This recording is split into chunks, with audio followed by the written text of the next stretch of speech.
Yemen के Houthi विद्रोहियों ने इजरायल के 3 शहरों पर कई रॉकेट और ड्रोन हमले के साथ ही लाल सागर में अमेरिकी विमान वाहक युद्धपोत यूएसएस हैरी एस ट्रूमैन पर भी हमले का दावा किया है। उनके सैन्य प्रवक्ता याह्या सारिया ने हूथी द्वारा संचालित अल मसीरा टीवी पर प्रसारित एक बयान में शुक्रवार को कहा, गाजा में हमारे भाइयों के खिलाफ हाल के नरसंहारों के जवाब में हमने 4 क्रूज मिसाइलों का उपयोग करके इजरायल के दक्षिणी बंदरगाह शहर इलियट में महत्वपूर्ण लक्ष्यों को निशाना बनाया है। एक समाचार एजेंसी की रिपोर्ट के अनुसार सारिया ने कहा कि उनके समूह ने इजरायल के शहरों तेल अवीव और अश्कलोन में अन्य महत्वपूर्ण ठिकानों को भी निशाना बनाया है। उत्तरी लाल सागर में अमेरिकी विमान वाहक युद्धपोत के आने के बाद ये उसके खिलाफ 7वां हमला है।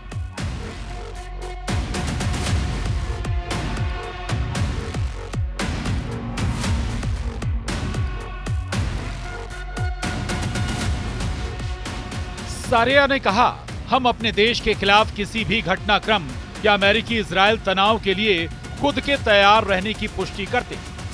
हम गाजा में स्थिति की निगरानी करना जारी रखेंगे और यदि दुश्मन इजरायल युद्ध विराम समझौता को तोड़ता है या गाजा में फिलिस्तीनी लोगों के खिलाफ हमले को आगे बढ़ाता है तो हम उचित विकल्प अपनाएंगे। बता दें कि इजरायल और हमास के बीच रविवार 19 जनवरी से युद्ध विराम समझौते का पहला चरण लागू हुआ। इससे कुछ घंटे पहले टीवी पर प्रसारित अपने भाषण में बेंजामिन नेतन्याहू ने कहा कि युद्ध विराम अस्थायी है और इजरायल गाजा पर फिर से हमला करने का अधिकार रखता है। उन्होंने कहा कि इसके लिए उन्हें अमेरिका के राष्ट्रपति डोनाल्ड ट्रंप का समर्थन भी हासिल है।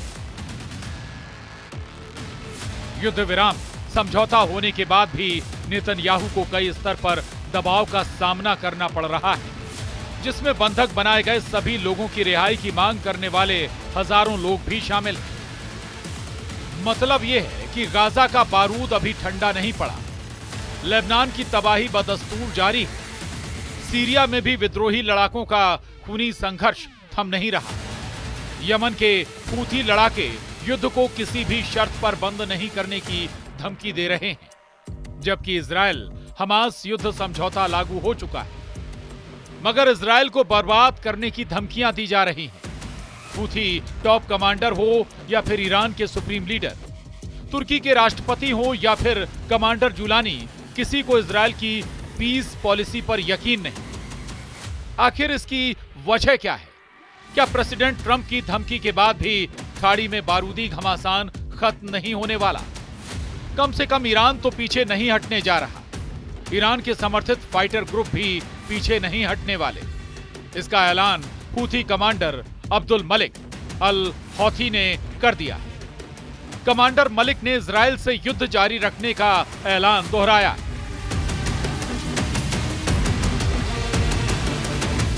हूथी चीफ ने युद्ध ऑन होने का ऐलान मिसाइल हमले के 3 दिन बाद किया है। 18 जनवरी को हूथी एयरफोर्स ने इजरायल के रक्षा मंत्रालय पर मिसाइल हमला किया था।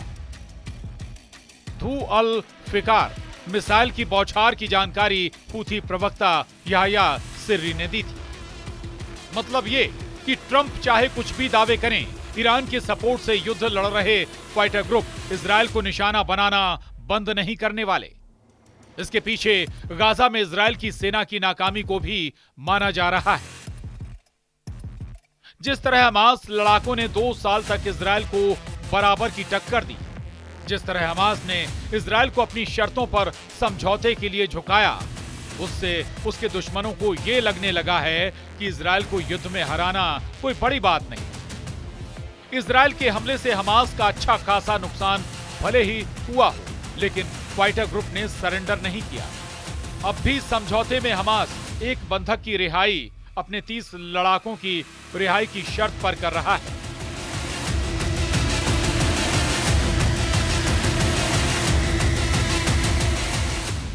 जिसे देखते हुए ईरान के समर्थन में युद्ध लड़ने वाले सभी फाइटर ग्रुप इजरायल से युद्ध जारी रखने के लिए डटे हैं। मगर सुपर पावर अमेरिका ईरान की इस चाल की काट तलाश चुका है। प्रेसिडेंट ट्रंप, ईरान और तुर्की दोनों पर नकेल कसने के लिए एक ही फॉर्मूला इस्तेमाल करने जा रहे हैं। पीएम नेतन्याहू ने ट्रंप को शपथ लेने के बाद जो बधाई संदेश भेजा, उसमें इस फॉर्मूले का ट्रेलर भी था।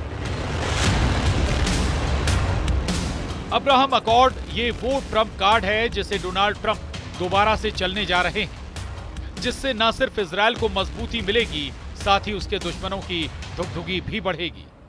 ट्रंप इजरायल और सऊदी अरब में डील कराकर खाड़ी देशों में पावर बैलेंस बदलने जा रहे हैं। ट्रंप ने यह साफ कर दिया है कि वो किसी भी तरह के युद्ध को रोकने का मिशन ऑन कर चुके हैं। खाड़ी युद्ध संकट का the end Trump Abraham accord में सऊदी को शामिल कराकर कर सकते हैं। प्रेसिडेंट ने अपने पहले कार्यकाल में इस प्लान से अरब देशों से इजरायल की दोस्ती करवाई थी।